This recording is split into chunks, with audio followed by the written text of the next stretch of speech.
తిరుపతి జిల్లా చంద్రగిరి నియోజకవర్గం పాకాల మండలం స్థానిక ఆర్టీసీ బస్టాండ్ సమీపంలో ఉన్న వైఎస్ఆర్ విగ్రహం వద్ద మాజీ ఎమ్మెల్యే చెవిరెడ్డి భాస్కర్ రెడ్డి జన్మదిన వేడుకలను మాజీ తుడా చైర్మన్ చెవిరెడ్డి మోహిత్ రెడ్డి ఆధ్వర్యంలో ఘనంగా నిర్వహించారు. పెద్ద ఎత్తున బాణసంచా పేల్చి చెవిరెడ్డి మోహిత్ రెడ్డికి ఘన స్వాగతం పలికి తమ అభిమానాన్ని చాటుకున్నారు. జిల్లా నుంచి పెద్ద ఎత్తున పార్టీ నేతలు కార్యకర్తలు తరలివచ్చి జన్మదిన వేడుకల్లో పాల్గొన్నారు. ఇక పార్టీ నేతలను కార్యకర్తలను అందరితో ఆత్మీయంగా పలకరిస్తూ యోగక్షేమాలు అడిగి తెలుసుకున్నారు. ముందుగా పాకాల ఆర్టీసీ బస్టాండ్ సమీపంలో భారీ కేక్ ఏర్పాటు చేసి నాయకులు కార్యకర్తలు అభిమానుల మధ్య కేక్ కట్ చేసి అందరికీ అభిమానాన్ని చాటుకున్నారు. మీకు ఏ కష్టం వచ్చినా ముందుండి అండగా ఉంటారని చెవిరెడ్డి మోహిత్ రెడ్డి పేర్కొన్నారు. ఈ కార్యక్రమంలో వైఎస్ఆర్సీపీ మండల నాయకులు కార్యకర్తలు అభిమానులు తదితరులు పాల్గొన్నారు.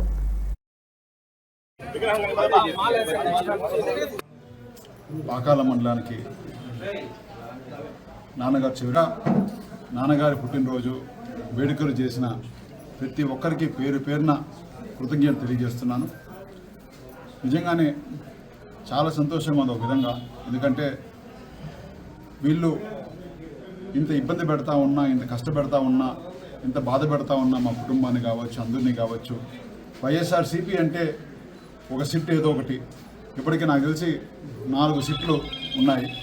ఈ విధంగా వైఎస్ఆర్సీపీలో ఎవరైతే యాక్టివ్గా ఉన్నారో వాళ్ళందరినీ బేస్ చేసుకొని ఒక స్పెషల్ ఇన్వెస్టిగేషన్ టీములు రెడీ చేసి వాళ్ళందరినీ కూడా ఈ విధంగా వేధించడం నిజంగానే చాలా బాధాకరం. ఎందుకంటే రాజకీయాల్లో చాలా ఉంటాయి, వాళ్ళు విమర్శిస్తారు, మేము విమర్శిస్తాము, తప్పుల్ని ప్రశ్నించే బాధ్యత ప్రతిపక్షానికి ఉంటుంది. కానీ అక్రమంగా అరెస్ట్ చేయడము, అక్రమంగా ఇబ్బంది పెట్టడము ఇప్పుడున్న ప్రభుత్వాన్ని చూస్తున్నాను. ఇన్ని సమస్యలు ఉన్నా కూడా ఈరోజు మా క్యాడర్ అందరూ కూడా, మా కార్యకర్తలు నాయకులందరూ కూడా మేము మీ వెనకాల ఉన్నాము, మీరు ధైర్యంగా ఉండండి, మీరు ముందుకు పోండి అని చెప్పి మమ్మల్ని పుష్ చేస్తా మేమందరం గట్టిగా ఉంటామని చెప్పి ఇంకా మాకు ఒక ఉత్సాహం ఎప్పటికప్పుడు అందిస్తూ ఉన్న పెద్దలందరికీ, ముఖ్యంగా చంద్రగిరి నియోజకవర్గ ప్రతి ఒక్క కార్యకర్తకి, ప్రతి ఒక్క నాయకులకి ఎప్పుడూ కూడా మా కుటుంబం రుణపడి ఉంటుందని కూడా ఇక్కడ మీ ద్వారా తెలియజేస్తున్నాం. అదేవిధంగా ఈ కష్ట సమయాల్లో గట్టిగా నిలబడిన మా ప్రీతమ నాయకుడు వైఎస్ జగన్మోహన్ రెడ్డి గారికి కూడా ఎప్పుడు రుణపడి ఉంటామని తెలియజేస్తూ ఈరోజు పాకాల మండలంలో